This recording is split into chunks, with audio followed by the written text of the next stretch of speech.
Siguro isa ka sa mga tao na nangangarap na maging CEO ng sarili mong business o ng isang kumpanya sa future. Posible kaya na meron kang kahit isa man lang sa 8 signs na magiging CEO ka. Ano ba yung mga qualities at mindset ng isang malupit na CEO na dapat meron ka? Pero before we start, ay like mo na rin ang ating video. Kaya kung handa ka na, let's go!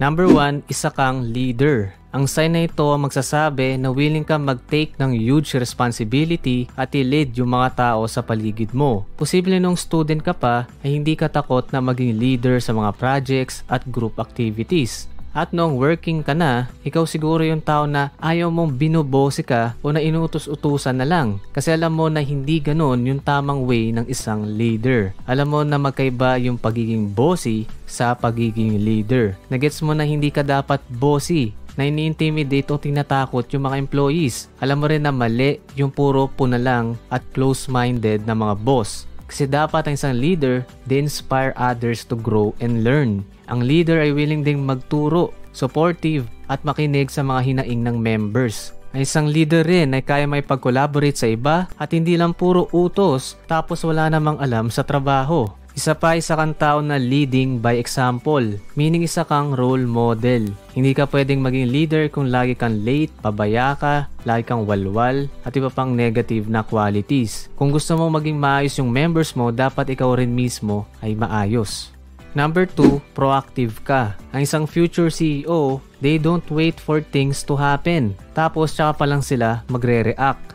Bagkus ay they make things happen. In short, proactive silang tao at willing silang mag-take action kahit hindi sabihan. Ikaw siguro yung tao na laging ready at merong initiative. Kumbaga gumagawa ka na ng opportunity para sa sarili kahit wala pa yung opportunity. Most of the time, yung opposite ng proactive na mga reactive na tao, sila yung nalulugi sa buhay. Kasi nag-aantay lang sila sa kung anong mangyayari. Nag-aantay lang sila na gumanda yung ekonomiya. Nag-aantay lang sila na ma-promote. At nag-aantay lang sila na maging perfect ang conditions bago kumilos. Kakantay nila, wala nang nangyari sa buhay nila. Parang nag-aantay lang na may malaglag na grasya mula sa langit. Bottom line, ang isang future CEO ay may kakayahan na kontrolin yung magiging takbo ng kanyang buhay dahil sa pagiging proactive. Kaya niyang ma-anticipate yung mga challenges at ano yung possible na positive outcomes na magpapalapit sa kanyang goals. Number 3, decisive ka. Ito yung sign na magsasabi na isa kang tao na merong isang desisyon. Ikaw yung pag may tinanong, merong isang sagot. Hindi yung sagot mo ay, hindi ko alam, bahala na, kahit ano o kahit saan. Hindi matukoy kung ano yung gusto at kung ano yung pipiliin. Sabi nga sa isang quote na, any decision is better than no decision at all.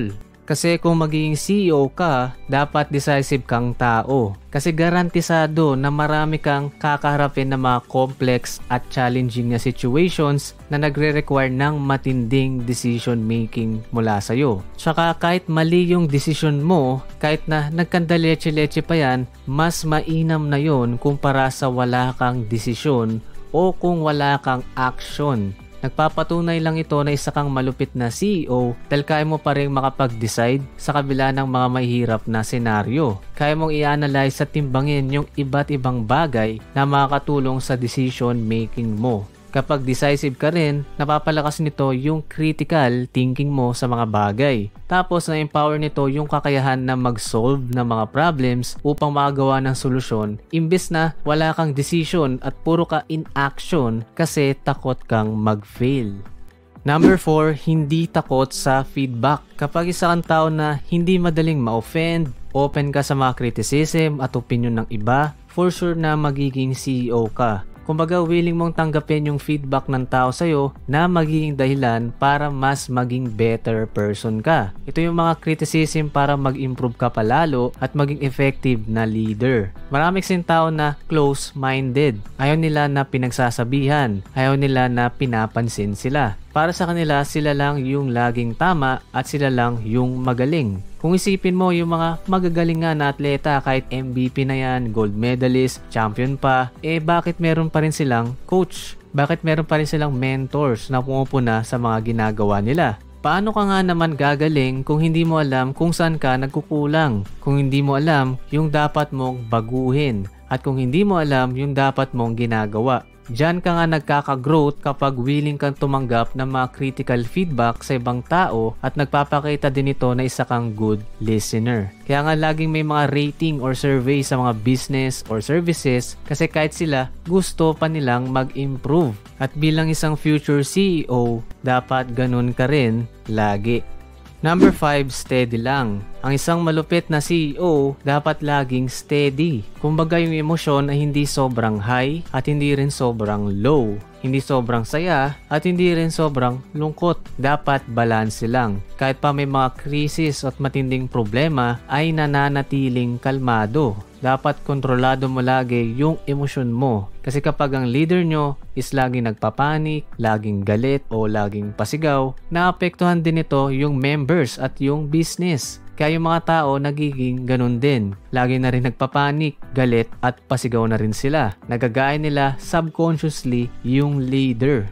In reality, parte na ng pagiging isang CEO yung maraming problema na may mga stressful na pangyayari at mga nakakayak na challenges. Pero dapat keep your cool pa rin. Steady ka lang. Kasi lahat naman yan merong solusyon. Lahat naman ng dumarating na problema, mostly temporary lang. So bakit magiging permanent yung inis at stress mo? Wala rin namang may tutulong kung masyado kang emosyonal. Lalo ka lang hindi makapag-decide ng matino at lalo ka lang magkakamali sa mga ginagawa mo. Kasi nga 50% na ng utak mo ay naka-shutdown dahil sa pagiging emosyonal mo. Dapat isa kang tao na pinapansin lang yung mga bagay na kaya mong kontrolin at mabago. Pero hindi ka dapat nai-stress sa mga bagay na hindi mo kontrolado at kayang baguhin.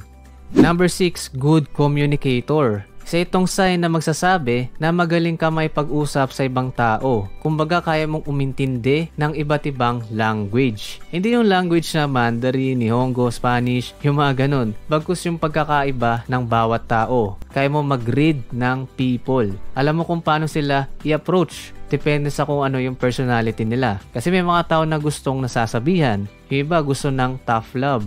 Yung iba naman gusto ng mahinahon ka lang or nagpapatawa. Kung may kahit a little bit of powers ka na ganito, magiging malupit ka na CEO balang araw. Kasi kaya mong makapag-build ng better relationship sa iba't ibang klase ng tao. Kahit na matanda pa yan, bata, babae, lalaki, mayaman, mahirap o kung ano pa. Mas mapapalabas mo yung galing ng ibang tao at mas magkakaroon ka ng maraming opportunity sa buhay at sa negosyo kung isa kang good communicator.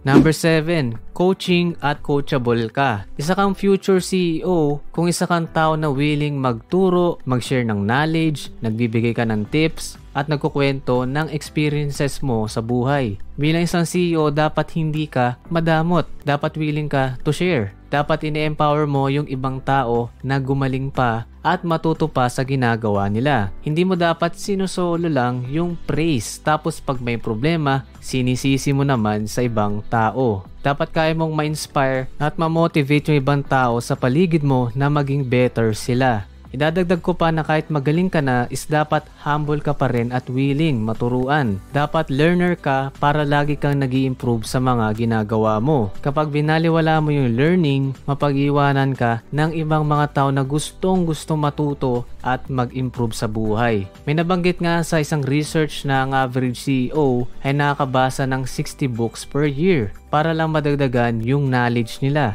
Pero hindi ka man makabasa ng ganyan kadaming libro, basta importante na nakuha mo yung idea na habang nabubuhay ka pa ay dapat continuous lang yung learning mo. Bagong huling sign, quick recap tayo ng signs na magiging CEO ka. Number 1, isa kang leader. Number 2, proactive ka. Number 3, decisive ka. Number 4, hindi takot sa feedback. Number 5, steady lang. Number 6, good communicator. Number 7, coaching at coachable ka. At number 8, passionate at may pake. Ang sign na ito magpapatunay na extremely driven ka na tao. Meron kang matinding disiplina at willing mong gawin yung hard work. Kahit papangit yung sitwasyon, kahit pa masama ang pakiramdam mo, at kahit wala ka pa sa mood, ay trabaho ka pa rin. Binibigay mo yung 101% lagi sa mga bagay na ginagawa mo. kaya mo pa rin gumising ng maaga, kaya mong hindi ma-distract, kaya mong hindi maligaw dahil sa mga bisyo at walang kwentang gawain. Bukod sa passionate at may pake ka sa trabaho, ay dapat meron ka ring pake sa ibang tao sa paligid mo. Hindi mo lang dapat tinatrato sila na tau-tauhan. Meron kang care sa kanila. Iniintindi mo yung mga problema na pinagdadaanan nila at mga hinaing. Syempre dapat willing ka rin na tulungan sila dito at magbigay ng advice kung kinakailangan. Kasi para makapag-build ka ng malupit na business o company, kailangan na maganda yung relationship mo sa employees mo at sa ibang tao. Either you lead by fear or you lead by love